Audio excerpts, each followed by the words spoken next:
Pois é, pessoal, como eu tinha dito, a gente vai fazer agora uma pequena aulinha sobre a Inquisição.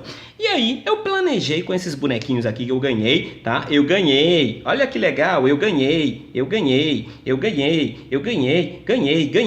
ganhei tudo isso. Você pode ser muito feliz também se ganhar, se der presentes para o seu professor. Olha, eu ganhei um monte de coisinhas, tá bom? E aí eu vou usar isso aqui para que a gente possa ter a nossa aulinha sobre a Inquisição. A Inquisição, ela data por volta do século XII e XIII, ok? E aí, era um método da igreja já no final da Idade Média, quando há o renascimento cultural, o renascimento urbano, um maior independentismo da população em relação à igreja.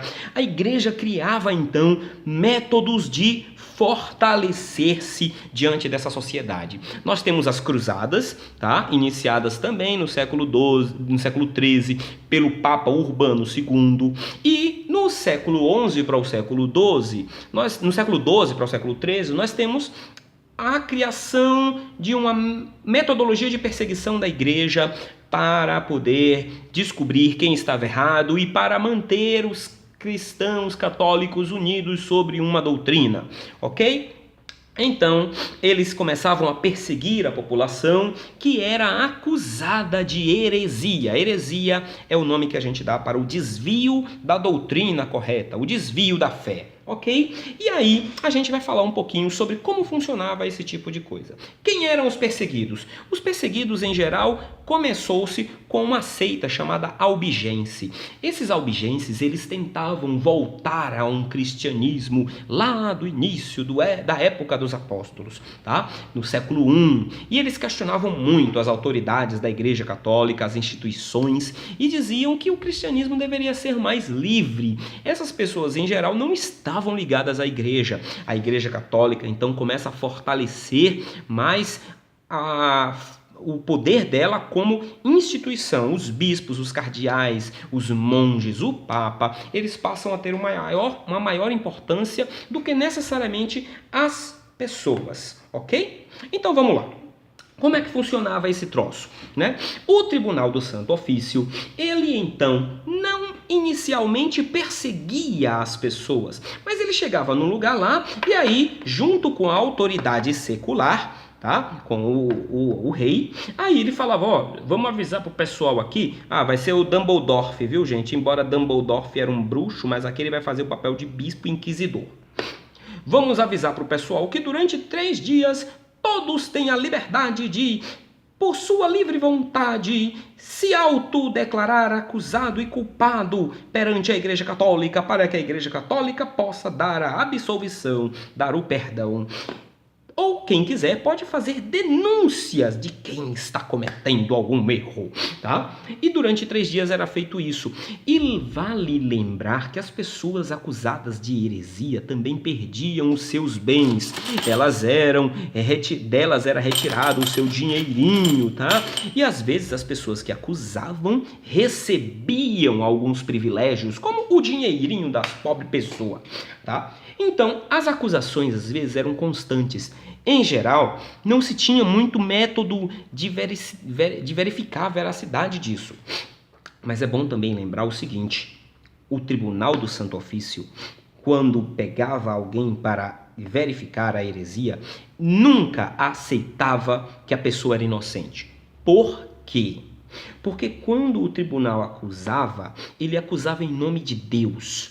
E se ele acusa em nome de Deus, como Deus pode se enganar? Deus não se engana. Então eles diziam, olha, se você foi acusado e nós aceitamos a acusação, a partir de agora você tem que dizer qual é o seu erro. Mas eu não cometi erro nenhum. Então você está falando que Deus é mentiroso? Você está falando que nós estamos em nome de Deus errados? Não, jamais eu vou falar uma coisa dessa, que absurdo. Então você cometeu um erro? Vale lembrar aqui, gente, que um tribunal nunca gosta que digam que ele está errado. Um tribunal nunca gosta que aquele que ele disse que é acusado, outro juiz venha e diga que ele é inocente.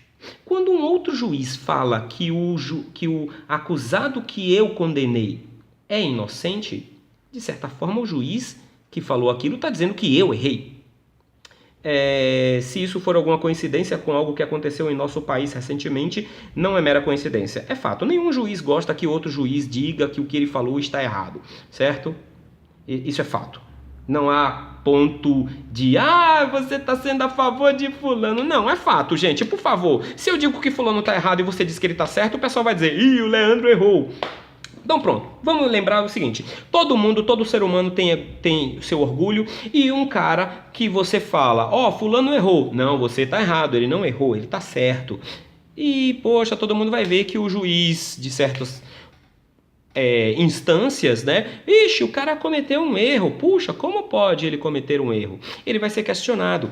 O Tribunal do Santo Ofício, ele tinha uma coisa diferente de hoje em dia. Ele vivia sob o controle de Deus. Então, Deus não erra, o tribunal não erra. Gente, se um juiz cometer um erro de julgamento hoje, pelo amor de Deus, isso é normal, somos humanos. Mas vamos lá, como é que funcionava? Então, o tribunal, depois de receber as denúncias, ia junto com um grupo de soldados até o acusado. Você, senhor Harry Potter, você foi acusado de bruxaria. Mas eu? Por que eu? Não interessa, lá no tribunal você vai responder. E aí outra pessoa, um dos soldados, ia diretamente lá na casa da pessoa para confiscar os bens e evitar que a família pudesse pegar os bens e sair por aí. Aqui eu vim pegar os bens do seu marido. Mas por quê? O que aconteceu? Ele foi acusado pela Santa Inquisição e ele agora não pode usar os seus bens. Então vamos confiscar tudinho, tá? Perdeu a casa, perdeu tudo que tinha. E aí eles pegavam o cara de volta e levavam ele até o lugar do tribunal.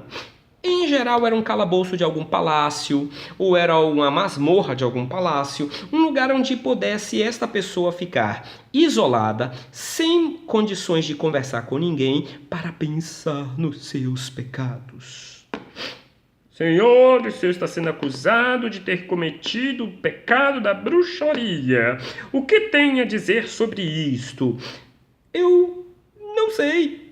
Mas você confessa que fez este erro? Não! Então você está dizendo que a gente está errado?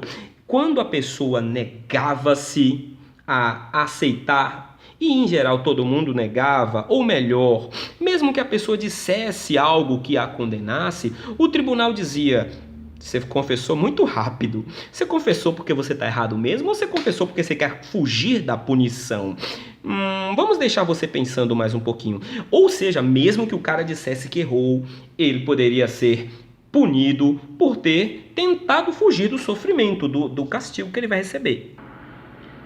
Uma das formas de castigar a pessoa, de torturar a pessoa, era amarrar cordas nos pés, nas mãos ou até mesmo no pescoço do acusado. E então molhava-se a corda e ia dando-se um nó ali, dando-se um laço para apertar.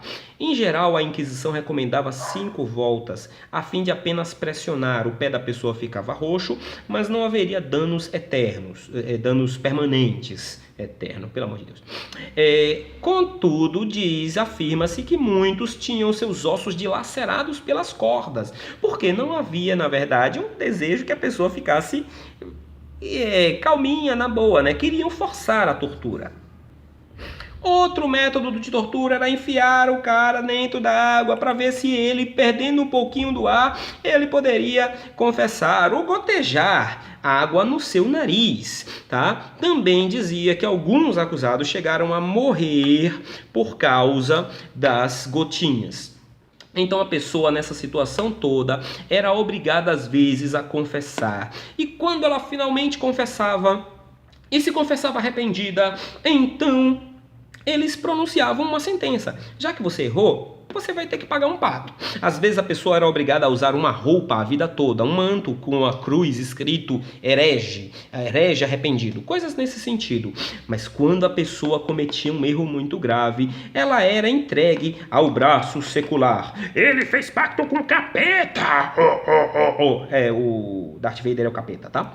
Então, ele agora vai ter que ir para o braço secular. Então, a Igreja Católica nunca matou ninguém, tá? Era o braço secular que pegava a pessoa, colocava numa fogueira e tinha a prática de queimar a pessoa. A pessoa não era, às vezes, queimada, era assada.